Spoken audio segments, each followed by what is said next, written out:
Okay, hello and welcome to our panel discussion celebrating 60 years of human spaceflight. I'm Brian Odom. I'm the acting NASA Chief Historian, and I'll be the moderator for today's exciting discussion that I hope will add a valuable historical context for that celebration as we're talking about that today and going through that. Just a very exciting time. So 60 years ago today at exactly 9:34 a.m., Alan Shepard became the first American to fly in space on Freedom 7 capsule launched by a Mercury Redstone launch vehicle.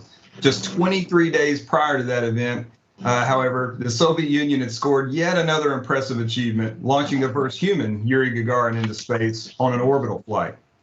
Shepard's flight, while suborbital and lasting only just over 15 minutes, was really enough to convince President Kennedy to commit tremendous resources to the Apollo program, a program which would land humans on the moon and return them safely to Earth. In the 60 years since Alan Shepard's Freedom 7 flight, we've landed humans on the moon, made over 200 spacewalks, and fostered international collaboration with 15 countries to build and operate the International Space Station, where 244 people have lived and worked conducting investigations for more than 3,000 scientists, researchers, and educators over more than 20 years. So 2 decades we've had people living in orbit above our heads here. Talk about human spaceflight. Today, NASA and our international and commercial partners are continuing the mission of human spaceflight with commercial crew, which we've seen just so much activity there over the last year. I mean, it's just been an incredible feat, one right after another. Splashdown at night recently, beautiful. And the Artemis program. With the Artemis program, NASA will land the first woman and first person of color on the moon using innovative technologies to explore more of the lunar surface than we've ever done before going on to Mars. We historians don't really spend a whole lot of time living in the future and contemplating what's going to come. We're busy enough looking back. We're barely in the present most of the time. But I'm definitely just every day at NASA, we're all excited, just as the public is, with all of these incredible feats that continue to happen. And we're really excited to see what happens over the next 60 years of human spaceflight. And now, just to go ahead and kick off our panel today, what I hope will be a great discussion, I'm going to introduce our panelists here. First off, in no particular order, Dr. Teasel Muir-Harmony. Teasel is the curator of the Apollo collection at the Smithsonian National Air and Space Museum and the author of the recently released Operation Moonglow, A Political History of Project Apollo. Next, Dr. Bill Berry, retired as NASA's chief historian in July of last year and is now an independent historian. His 1996 doctoral dissertation was a political history of the early Soviet human spaceflight program that led to him working with NASA when he retired from the Air Force in 2001. Up next, Dr. Margaret Wiedekamp, the chair of the Department of Space History and the curator for the Social and Cultural History of Spaceflight collection. She is the author of Right Stuff, Wrong Sex, a history of a short-lived private project testing women pilots for possible astronaut fitness in the late 1950s and early 1960s. And finally, Kathy Leaders. Kathy is the first woman to be named Associate Administrator of NASA's Human Exploration and Operations Mission Directorate, where her key function is to manage the full human spaceflight portfolio, which again is something you see every day, these impressive feats that are coming. So let's start by going back to the very beginning, right? The reason we're here today, how this all got kicked off. Start with Teasel. Teasel, if you could just take us back to 1961. I mean, again, as historians, it's so important that we convey this historical context. So tell us a little about the beginnings of human spaceflight. What was going on in the country there and in the world at the time, and what were some of the big challenges? Sure. So I'll take us back to 1958 when Project Mercury was first announced. And so at the very beginning, the establishment of NASA, they announced this human spaceflight program. And it was somewhat sort of subsumed from an Air Force human spaceflight program, Man in Space Soonest. And the objective was relatively basic at the time. It was to orbit a human around the Earth and then determine whether or not they could function well in space and then recover them successfully. So relatively straightforward. And the astronaut class was announced in 1959. This was the Mercury 7. They were They were all people who had background in military. They had a minimum requirement of flight time. Many of them far surpassed that. They all had to be less than 5'11", and they also had to have degrees in physical sciences or engineering. And so this is a class of 7 people selected from about 500 people. It was a huge sensation when the news was announced in this press conference. They became celebrities instantly. People were so fascinated by them and their lives, and it was really clear that human spaceflight would draw a lot of attention for the American space program. And then you have the first American human spaceflight with Alan Shepard's flight in May of 1961. There had been earlier test missions that tested the hardware and also sent animals into space. There was some concern after a flight of Ham, a chimpanzee, in January of that year. And so the timeline was somewhat delayed. And I think it's also worth noting this political context of human spaceflight. And at this time, the Eisenhower administration was somewhat interested in human spaceflight, but skeptical of any kind of large-scale space program. And so when Eisenhower was presented with information about the cost of sending humans to the moon, he thought it was far too expensive and should not be a national priority. President Kennedy, as he was becoming president in '61, was also presented with this information. He had a transition team that looked into the future of human spaceflight. He also was somewhat skeptical, and he pushed off the decision till the fall. He didn't think it made sense to really prioritize it at that time. He himself, he wasn't terribly interested in spaceflight. He had other priorities when he became president, but things very quickly changed, especially with the flight of Yuri Gagarin in April of 1961, and this really just completely changed the trajectory of the American space program.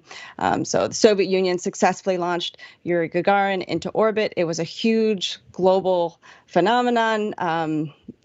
People around the world were paying attention. It made newspaper headlines, and analysis that was given to President Kennedy suggested that, well, the launch of Sputnik in 1957 really shocked the world, which was significant. Gagarin's flight impressed them. And this is a moment when you're in the Cold War, and the United States and the Soviet Union were competing for global influence, and they wanted to win the hearts and minds of the world. They wanted to win alignment from other countries. There was a huge number of newly independent nations with the end of colonialism. And so the expectation was that space flight was going to be really essential for winning these alliances and also shaping the political and social trajectory of these countries. So trying to convince people to choose communism or democracy.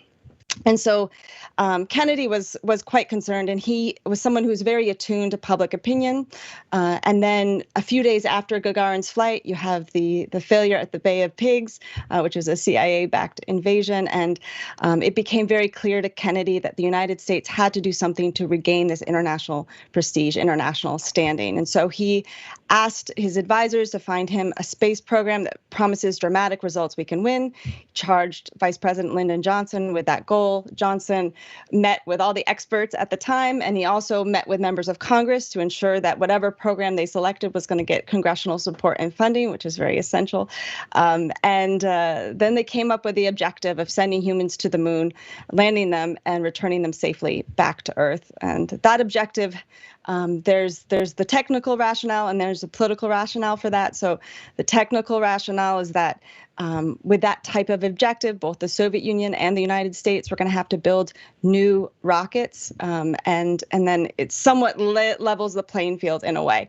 And then political objective is this idea that it is men and not machines that ignite the imagination, capture the imagination of the world. And because Kennedy was pursuing a very highly impressive space program to win the hearts and minds of the world, that was essential. And so he decided on the Apollo objective of sending humans to the moon.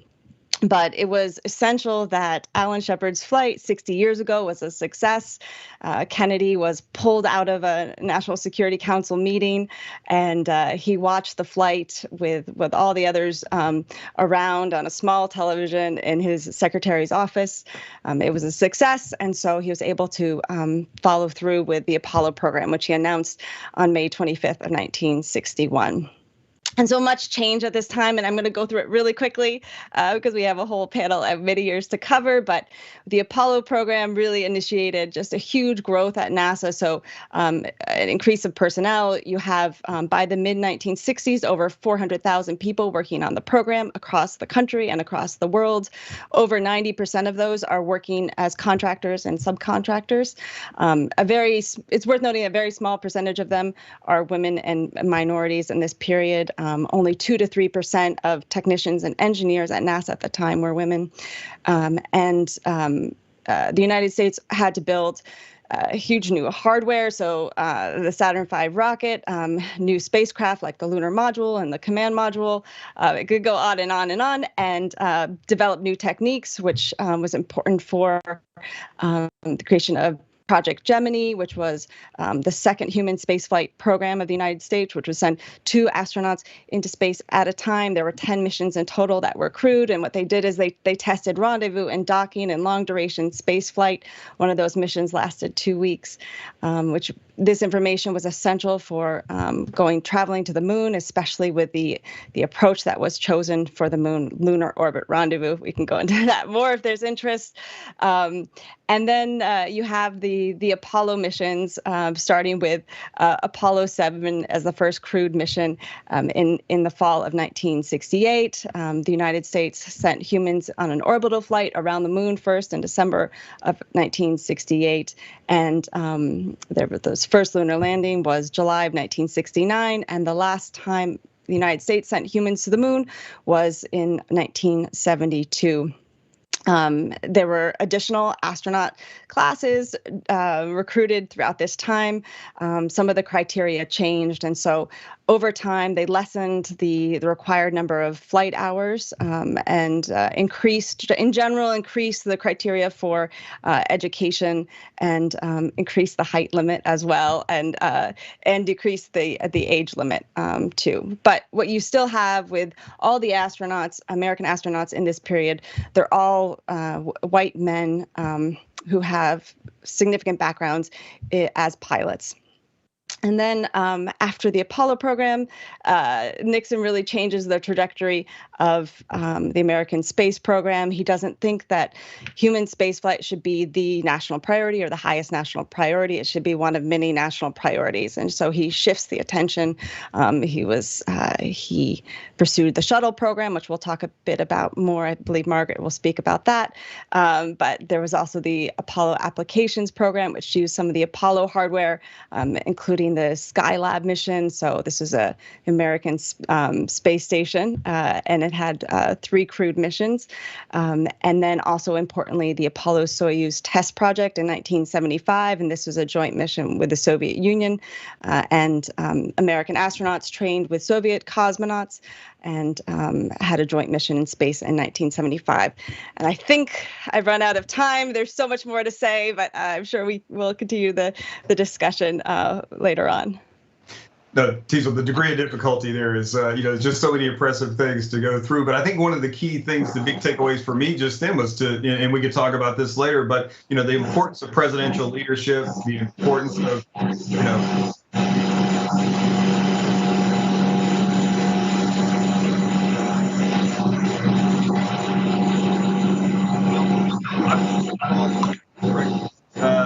from an international perspective, right? The Soviet Union, who had accomplished Sputnik, right? The great first of Sputnik, and then the great first of Yuri Gagarin.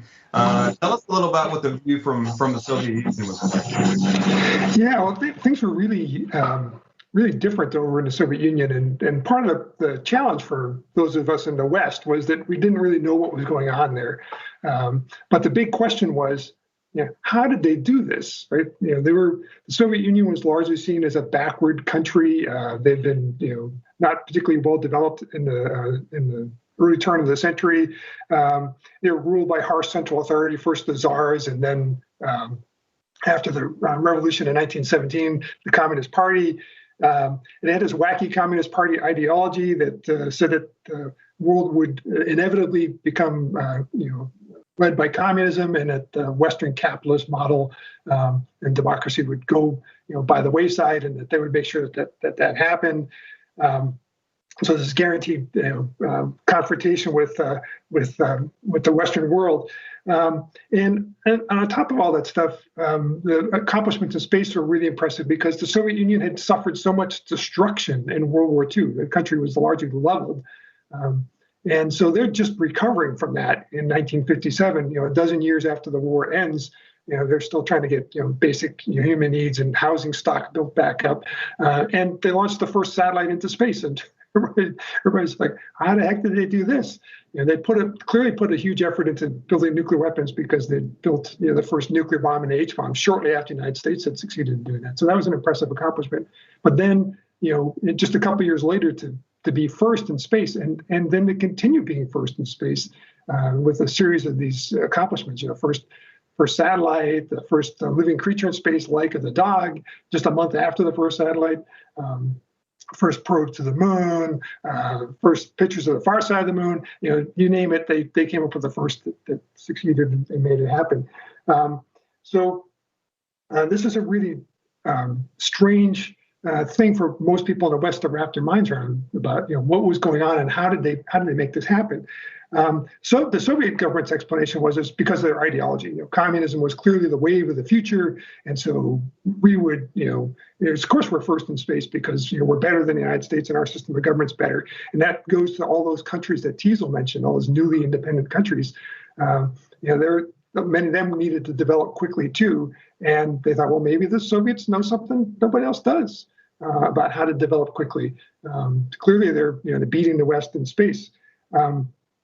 But while that was what the Soviet government explanation was, we now know, of course, that one of the main reasons why they were successful in space is because they had a really small, highly nimble, extremely dedicated, and very good team of engineers and scientists led by a guy named Sergei Pavlovich Korolev, who was their genius behind their space program, and who was kept secret, by the way. The Soviets said they were keeping him secret to protect him from assassination by the West. In reality, I think they kept him secret because they didn't want him getting too much authority and the ability to speak out on his own, because he was really dedicated to space and not so much into developing missiles and military systems. And that was not what the government needed. In fact, one of the problems the Soviets had was that they really had suffered heavily in World War II, and they had very limited resources. And so the Communist Party leadership is trying to make itself look like it's ahead. So they dedicate effort to the space program and to achieving these firsts. And meanwhile, they try and balance the other things. So Korolev and his team are kept under a pretty tight leash.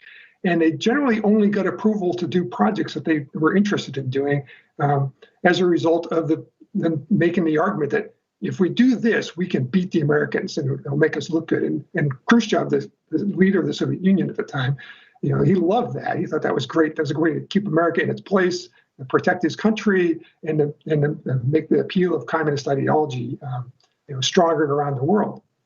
So they had a very dedicated system where they would watch what the United States was doing, because, of course, we operated in the open, and it was easy to find out what we're doing. And they'd identify things that they could do that they thought they could beat the United States in. They had the advantage of having not only Korolev and his incredible team, but they also had a really large launch vehicle, what's known as the R-7. The modified versions of it, now known as the Soyuz launch vehicle. It's the same basic launch vehicle, was used for Sputnik and Gagarin, and we still use it to launch humans into space. So they had that launch vehicle, and they had the advantage of watching what the United States was doing. So they pick and choose things to concentrate their efforts on to beat the United States. The first satellite was one of those things, the first dog in space, first pictures of the moon on the far side. Those sorts of things were easy to do. In reality, the Soviet space program, for all of its propaganda value, was really pretty thin, particularly compared to the United States, where we were busy building, astronomical research satellites and spy satellites and communication satellites and navigation satellites.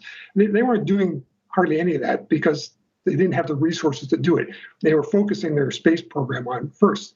And of course, when the United States announced the Mercury 7, in the early ages, the Soviets, of course, immediately identified that's something we need to beat the United States in.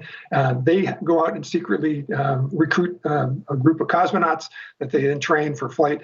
Yuri Gagarin gets selected in part not only because certain technical capabilities, but also because he fit the mold of being a good communist. His family had grown up as peasants. And his family had suffered in World War II under German occupation. So there were all these things. He was also incredibly good looking and charming, and it was a natural hit. So that's part of the reason why Gagarin goes first. And to some extent, they got lucky that the United States was slow off the mark with the flight of Alan Shepard, with the delay that happened that Teasel mentioned. But also they were planning to exceed what the United States was doing anyway by going, instead of a suborbital flight like Alan Shepard did 60 years ago today, they went directly to a full orbital flight. And they use this kind of thing to their advantage a lot. For example, the first woman in space, Valentina Tereshkova, the decision to launch a woman into space happens not coincidentally, I would suggest, because the United States was busy arguing about should we have women in the astronaut corps. And within a year, the Soviets, they didn't have a whole lot of new technology that they could demonstrate in 1963, but they needed to fly something in space. And so their way to make they flew basically the same mission they'd flown a year before with 2 spacecraft, but one of those spacecraft included the first woman in space. And so they set a record. Very valuable propaganda. They used the racial disharmony in the United States and the civil rights movement in the United States as a propaganda tool, as well as the space race, and to try and demonstrate that their system was better than the U.S. system and a country should follow them. So that had a huge, huge effect. Unfortunately for Chairman Khrushchev, his decision to go all in on beating the United States on things really winds up backfiring on him, because launching Gagarin in April 1961, just 3 weeks before Alan Shepard goes in his flight, and combined with the things that happened with the Kennedy administration that Teasel mentioned, drives President Kennedy to move the goalposts, set a new goal, and up our game, and decide to go to the moon. The Soviets really weren't ready to go to the moon. In fact, they don't make their decision to try and get to the moon until August of 1964, when they started a whole series of programs to try and beat the United States again by getting to the moon before the United States did. By that point, they were pretty far behind, and late start is what probably led them to not succeed in beating the United States to the moon. Although they came pretty close in some ways. But nonetheless, it's really sort of ironic that this human spaceflight thing is seen as a tool for the Soviet leadership to prove that their system is better. And in fact, the effort to prove that they're better winds up causing their main adversary to up the game and make it difficult for them to use that anymore. And there's lots we could talk about this, but I'll leave it at that. But that's great. But I think you see a lot of the same things Teasel talked about from the Soviet perspective, right? It's political leadership there as well, right? Because when Khrushchev is ousted, it changes things just a bit. It changes the decision-making process, and how interconnected these things are with the world of the 1960s here in America, the civil rights movement and Soviet attempts to take advantage of that. So, Margaret, I get that takes us to you. I mean, if you really, the astronaut corps as it's been laid out, starting kind of with the Mercury 7 here in the early years of this human space flight, definitely very white, definitely very male, as Teasel talked about. What was the early experience of marginalized groups in the space program, and how did that kind of change over time there? Well, I think there's a famous picture of the Mercury 7, a few actually, where they've lined up in alphabetical order because they looked so similar that was one of the ways to make sure that the captions were done correctly and that the right people were identified. And there's a real way in which in that moment that's seen as a sign of excellence, right? As that exclusivity is the emergence of this group at the top of the pyramid that is exclusive in a number of ways, both in terms of skill, but also we know that it was not a very racially integrated, certainly wasn't a gender integrated pyramid. Because when we talk about kind of who's in the group, a lot of times we really want to talk about what's the pipeline, right? What's the set of skills that you have to get to that job. So for, as Teasel has said, for the astronauts for many years, it really was military jet test flying, especially in that earliest group coming out of President Eisenhower's decision. And that meant that he's buying into a whole system for creating skills that does have some historical exclusion associated with it. After the end of the Women Air Force Service Pilots in 1944, wound down before the end of the war, the military services in the United States do not allow women to fly. So that closes a door for women to have access to the kind of training they would need to be in the pipeline for NASA. And so in fact, when Randy Lovelace ran a privately funded test program to see whether women could participate in spaceflight. He was envisioning huge orbiting space stations with dozens of people on them. And in some ways, then he's very visionary in terms of human spaceflight. And he's wondering whether women are going to be able to physically take the strain in order to be the secretaries and the telephone operators and the nurses and the support staff. So in some ways, he's very much a product of his time and thinking about what we would call kind of pink collar work, right?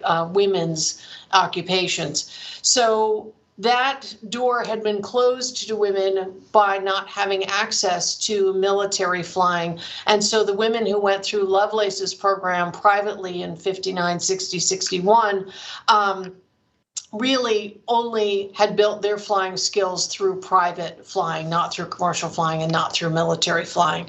But there's an extraordinary subcommittee hearing in the summer of 1962 in which they actually investigate, is NASA discriminating on the basis of sex? And the conclusion, and John Glenn is a wonderfully articulate spokesman about the time, which was also the beginnings of the second wave of the women's movement in the United States and really in the midst of the civil rights movement, and saying, you know, we would love to be more expansive, but right now we really need to focus on these goals that President Kennedy has set and keeping our standards up. And that means we're going to stick to these very exclusive pipelines.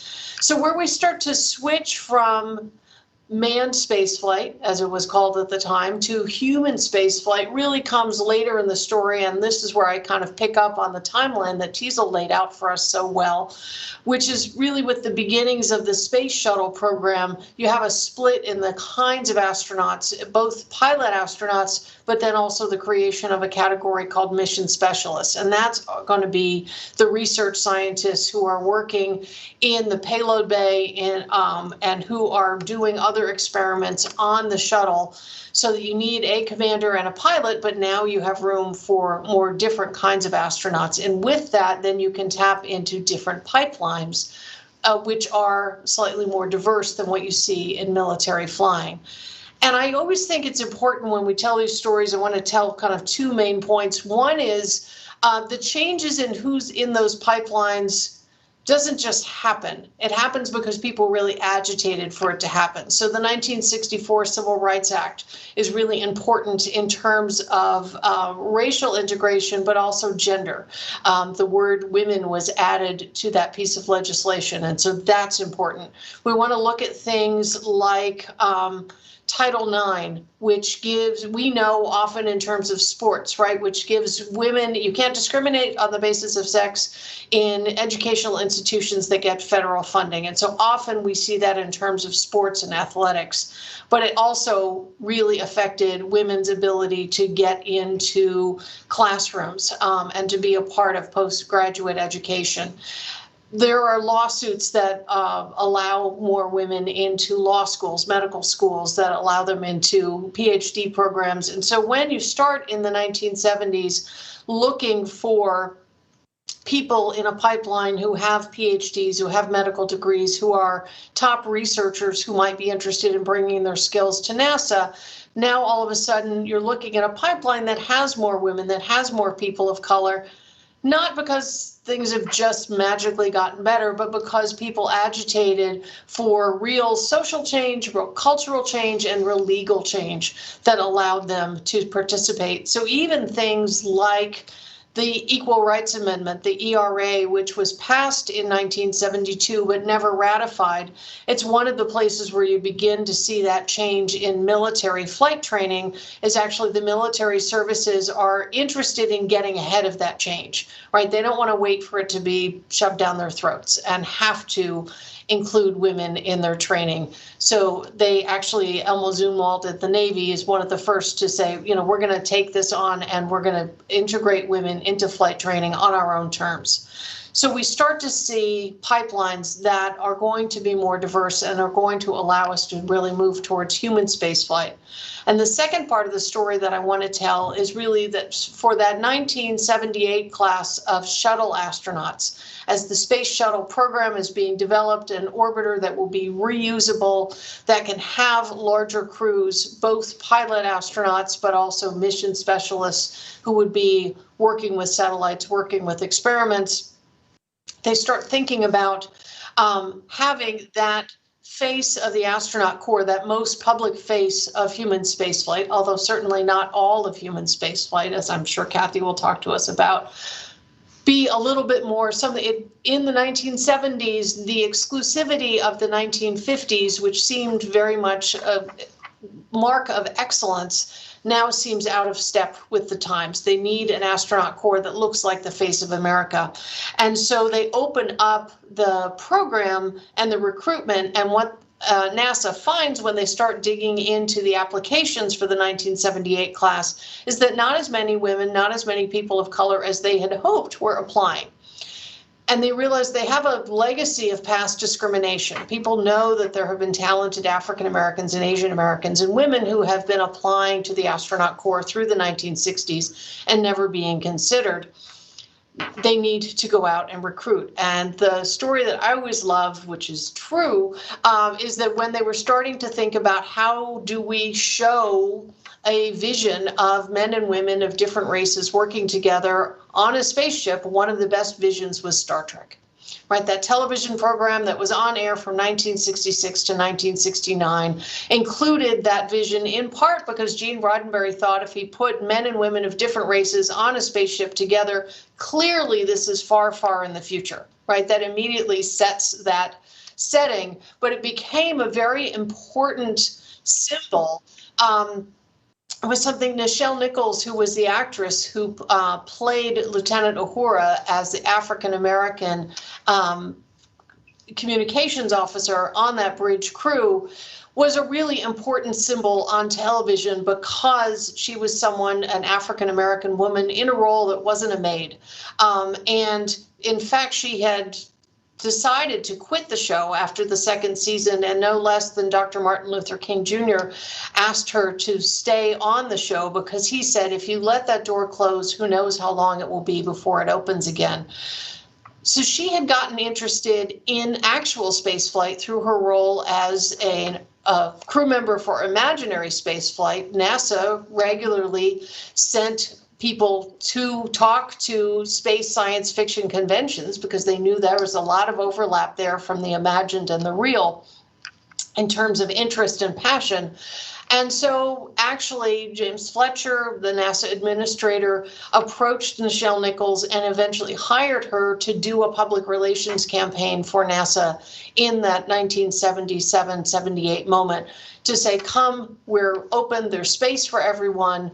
And really, that was, in many ways, I think, an important turning point for human spaceflight in terms of the astronaut corps. That recruitment made a real difference. There were over 8,000 applicants for that 1978 class that eventually produced 35 astronaut candidates, 6 of them women, 3 of them African-American men, and 1 Asian-American man. And so with that, you see the beginnings of a change for the most public face of human spaceflight, But these same social, cultural, political changes that have been changing the pipeline for the astronaut corps have been changing the pipeline for the engineering groups, for the life sciences groups. And you're starting to see more diversity, and both in terms of race and in terms of gender. And especially as the space shuttle program matured, as the Cold War ended in the early 1990s, and you start to really look at international space cooperation, then I think you also see increasingly a turn towards that international participation in spaceflight. And so the story of human spaceflight really has its roots in real people agitating for real change outside of NASA, and then also within NASA supporting that change. And I think the legal and social and cultural changes that allowed more diversity in the pipeline has allowed us to see some significant changes in who's doing the flying and also who's on the ground supporting that. So as we celebrate 60 years of human spaceflight, we really are thinking about human spaceflight because we've had women, we've had people of color, we have international participants who are regularly a part of human spaceflight, both in space and on the ground. Yeah, wonderful. I think you're right. Just this idea of an astronaut, the astronaut corps representing a larger discussion that's taking place in America, right, in the democracy. And you, as a historian, you see these, my own research in the civil rights movement and kind of its relationship to Apollo. And you see it not only in an astronaut, we don't see ourselves there, African Americans will say, and very publicly, right? We don't see ourselves in this class. We don't see ourselves having avenues or ways to get involved in the space program, either through STEM education or funding for our programs. And that becomes part of that incredible conversation. So yeah, that's a great point. And which I think, definitely leads us to today, right? I mean, so we've built this history, we've talked about the past and, and how it informs what we do today. And Kathy, we just, Margaret just laid this out in an incredible way. So the composition of the astronaut corps today is certainly become much more inclusive, much more diverse and inclusive. Can you tell us a little bit more about the state of the Artemis program and kind of what we're doing now in human space flight, and maybe even talk a little bit about teams, right, and how you think teams actually function in this environment and in this inclusive nature? Well, I think what's amazing after listening to Teasel and Bill and Margaret is that, a lot of the seeds that were sown in the 60s and the 70s are coming, we're starting to see the bounty now. And I think what's really cool about this is that we're not done, right? And so these lessons that were learned and that we're looking back on and kind of seeing how, presidential influence and direction and how NASA can be a tool for lots of different movements out there is continuing, right? And so I actually think what's really cool about the way NASA is today is, one, we're doing things differently. People ask me a lot about, well, how are we going back to the moon differently? And I'll tell you, we're going back to the moon very differently. I mean, we've taken the lessons that we learned through the 70s, 80s, the 90s, the 2000s, and we are now going back to the moon with our international partners. We're going back to the moon with our commercial partners, which is, I would say, another whole new realm. And really changing how we do our missions from one of us doing it, and it's a race, to how do we include as many people in our nation and in the world in our mission, right? It's about inclusion. How do I get as many people out there involved in our mission? Because this is a mission about humankind. Right. And that's a very different mission than what we were doing in the 60s. Right.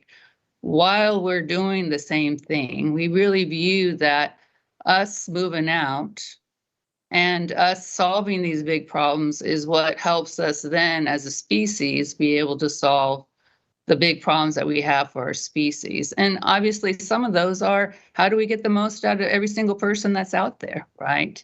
And so we do go intentionally look at our workforce very differently. You know, we've all talked about this at the beginning, and I kind of did a speech where I said, hey, you know, for Halloween, one of my friends showed up as a nerd engineer, and guess what? She could show what that looked like. It had a white lab coat and a pocket protector and a pair of black rimmed glasses. But you know what was really cool about that was that was a 1960s prototype. And nowadays, I don't know what a picture of a nerd engineer would look like. We'd all kind of have our idea of it, but it's lots of different people out there. And when you go, and if I went and showed you a panorama of what engineers look like in all the different space companies and all the companies across the world that are doing space work, you would not find this one image, which is really, really cool. We've got this whole tapestry of a workforce now working to deliver and work on space problems, right? That will help us here on Earth. And so when I listen to the crowd here and I hear about this, I think about here we are 60 years later, and we've used our mission, and the nation's used our mission, and the world's used our mission to really change how we do the mission and do it for really humankind's good, right? And I think that's an amazing story, and we should all be very, very proud of that. Thank you. That's perfect. You know, how one thing about the Apollo program that I remember, and Teasel has written about this quite a bit, but just the international view of this and what Bill just spoke about, but how people, when the astronauts went on a world tour, they talked about the we did it, and I think that also speaks to that inclusive element, not only from a race, sex, gender, but from where you are in the world and how you view these accomplishments. I think that's incredibly important to keep in mind. So I think our last virtual panelist here, I'm going to go ahead and I'm going to try to do this. Again, I'm a historian, so we'll see how the technology holds up for me. It's always a wonderful thing to do. But I have a pre-recorded video here from Jeanette Epps. Now, if you're not familiar with Jeanette, Jeanette she's assigned to NASA's Boeing Starliner 1 mission to the International Space Station, NASA astronaut, and just an incredibly awesome person. So let me see if I can start this out and see if we can get it going. Here, I'll share my screen, the wonders of Teams. Here we are, and here we go. Hello, everyone. I am NASA astronaut Jeanette Epps, and I'm excited to join you virtually to celebrate the 60th anniversary of Americans in Space. As we recognize this incredible milestone, and particularly today, it's easy to remember that Alan Shepard was a first. The first American in space, and the first to return to adoring crowds and parades. Celebrating first is important, but let's also remember that much important work follows the initial breakthroughs. 60 years after NASA's first crewed flight, NASA's mission has expanded, and we're still doing what was once thought impossible. NASA strives to explore space, drive innovation in science and technology, and implement our discoveries to improve our lives here on Earth. The Artemis program represents NASA's next steps in achieving these goals on and around the moon. Landing Artemis generation astronauts on the moon, including the first woman and first person of color, as well as establishing sustainable lunar exploration, are just some of our goals. I'm proud that our astronaut corps is becoming more diverse than ever before, and I know that this will help us achieve even more. Now, of course, landing on the moon isn't easy, even if we've done it before. It requires a common effort and new collaborations. The light has dawned on a second golden era of space exploration, and this is in large part due to our revolutionary teaming with international and commercial partners.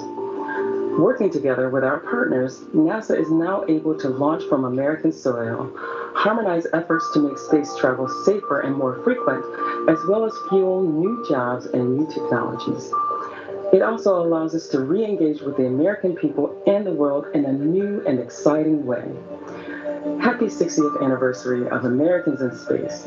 Keep your eyes up, as we will soon return people to the moon, where we will get ready for our next giant leap, human exploration of Mars. This is Jeanette Upps, NASA astronaut, signing off.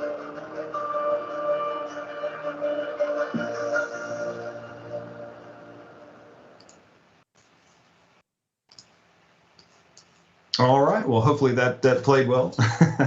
I just, it's inspiring to hear Jeanette talk about this. I mean, and I think it's, it's definitely reflective of what we've talked about here, where we are with commercial, international, all of these different partners that we have in a very, very dynamic environment. So I think one way to kind of finish this out, if we want to go back through any last final quick thoughts from anybody, and maybe the order we started, we'll start out with Teasel. Any thoughts about human space flight, where we are today from your standpoint there? I always think it's important to recognize how compressed this timeline is and how much we've achieved in just a short amount of time. These anniversaries are a great reminder of that it's only been 60 years. And that first flight, although extraordinary for the time, was just a brief 15-minute suborbital flight. So we've come such an incredibly long way. And I think it's a great opportunity to recognize that with the 60th anniversary. Okay, Bill? Yeah, I'd just say that I think human spaceflight really sort of touches people in an important way, in a way that frankly robotic spaceflight does not, and so I think it's a key factor in our continuing path into the future. That we need to continue to push ahead, and that human spaceflight really sort of epitomizes the best of all it, and we've made a lot of progress. We've got some more progress to make, but we're getting there, and I think this really, in many ways, is an example of what we can do when we work together to achieve great things. Margaret? Brian, I would just say that I would emphasize that the national institutions, the Smithsonian Institution and the National Air and Space Museum and the National Aeronautics and Space Administration, I see us really interested in the future of spaceflight, and I'm excited to be a part of today connecting that to the history. So I'll make the naked plug that the Stephen F. Udvar-Hazy Center, where I am right now, just reopened to the public this morning. And if you come and visit, you will be able to see Freedom 7, Alan Shepard spacecraft, right next to Columbia, the Apollo 11 command module that brought Neil Armstrong and Buzz Aldrin and Michael Collins back from the moon. And we talk every day about, we're excited about the idea that the next generation of people who are going to go work for Kathy leaders at NASA are walking through our doors and are perhaps inspired by the history that they're getting to see and the technology they're encountering. So I love the connections here and that shared purpose and mission. Okay. Hey, we're not done. We're never done, right? That's the key, right? And so we just need to keep working on it. And it's important. I'm not done until I can, get 330 Americans involved in this and the 7 billion people across this world, right? We're not done. So thank you very much. I really appreciate it. It's actually pretty humbling to realize we're all part of this team that has the legacy starting from Alan. So it's actually an amazing thing. We're on. Excellent.